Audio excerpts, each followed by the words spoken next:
घर के बच्चे हों या बड़े हों, सभी का फेवरेट होता है ये आम का पापड़। अक्सर इसे हम बाजार से लेते हैं, लेकिन आज मेरी बताई गई सीक्रेट टिप्स के साथ आप इसे बहुत ही आसान तरीके से घर पर बनाकर तैयार कर लेंगे। तो 100% मार्केट से भी बढ़िया ग्लोसी, शाइनी, ट्रांसपेरेंट, खट्टा मीठा मजेदार आम पापड़, नो कलर, नो प्रिजर्वेटिव, वो भी आसान रेसिपी के साथ। तो चलिए देखते हैं कि ये आम का पापड़ कैसे बनाया जाता है।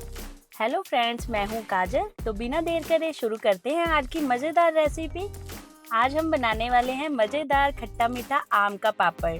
खट्टा मीठा आम का पापड़ बनाने के लिए हमें चाहिए आम आप यहाँ पे कोई भी क्वालिटी के ले सकते हैं। जब भी आप आम का पापड़ बनाएं, आम को आप पहले ही वॉश कर लें। अब आम का इस तरह से साइड्स का पार्ट हटाकर सारा छिलका हटा लेंगे और इसे रफली चॉप करेंगे। अक्सर हमारे घर में आम खट्टे आ जाते हैं जिसे कोई भी नहीं खाता, तो वो ऐसे ही पड़े रहते हैं। अगर आपके घर में भी आ गए हैं खट्टे आम, तो आप भी इस रेसिपी को जरूर ट्राई करें। अगर नहीं भी आए तो मीठे आम से भी आप बना सकते हैं, तब भी ये उतनी ही अच्छी बनती है जितनी कि खट्टे आम से। यहाँ पे मैंने ये वाले आम लिए हैं। ये क्या होता है, बाहर से थोड़े मीठे होते हैं और जो गुठली के पास वाला पार्ट होता है वो थोड़ा खट्टा होता है। तो देखिए कुछ इस तरह से मैंने दोनों आम को छिलकर काट लिया है। अब इसे एक ग्राइंडर जार में ऐड करेंगे और इस तरह से ढक्कन लगाकर एक स्मूथ सा पेस्ट जैसे तैयार कर लेंगे। देखिए कुछ इस तरह से हमने आम को भी अच्छे से स्मूथ ग्राइंड कर लिया है। अब हम इसे एक छन्नी से उसी पैन में छान लेंगे जिसमें हम पकाने वाले हैं। अब इसके ढक्कन पे भी थोड़ा सा आम लगा था, तो मैंने सोचा उसे भी हटा लेते हैं, छोड़ना ही क्यों। आप चाहो तो ये छानने वाला स्टेप स्किप कर सकते हैं, लेकिन मैं अपनी तसल्ली के लिए छान रही हूँ ताकि गलती की कोई गुंजाइश ही ना रहे।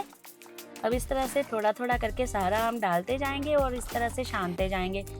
अगर आप ये स्टेप कर रहे हैं तो ये अगर छानना थोड़ा मुश्किल लगे तो चम्मच से इस तरह से थोड़ा सा मिक्स करते जाएं, तो बहुत ही आसानी से ये छन जाता है, कोई भी दिक्कत नहीं होती।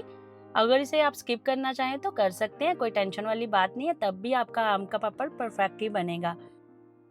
अब कुछ इस तरह से हमने सारा आम छान लिया है। अब इसे सीधे गैस पे रखेंगे पकने के लिए।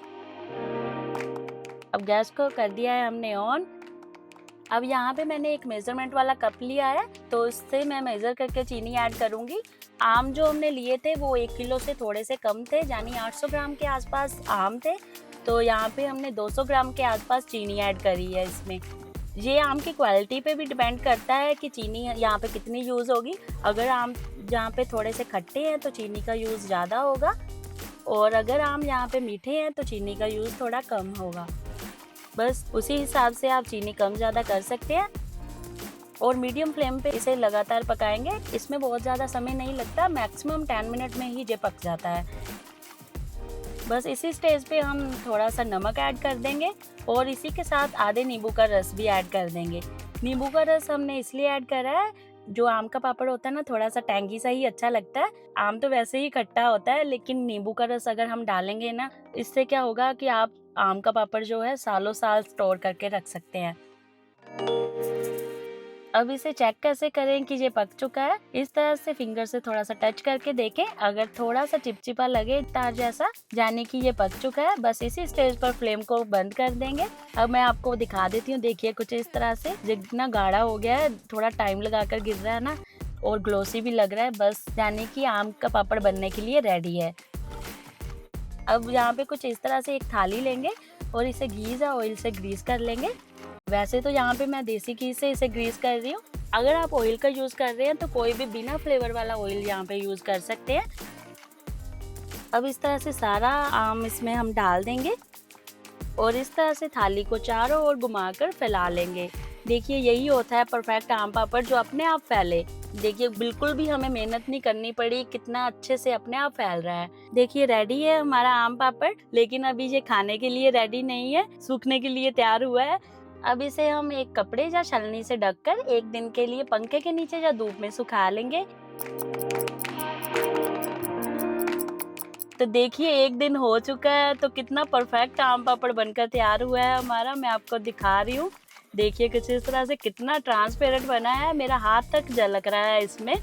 यहाँ पे एक बात का आप ये भी ध्यान रखें, जब आप मिक्सचर को थाली में डालेंगे ना, अगर तो आप ज़्यादा मिक्सचर डाल देंगे तो इसे ज़्यादा दिन लग जाते हैं सूखने में। अगर आप कम मिक्सचर डालेंगे तो 1 दिन में ही ये सूख कर रेडी हो जाता है, और इस तरह से फिर ट्रांसपेरेंट भी बनता है और तो ज़्यादा समय भी नहीं लगता सूखने में।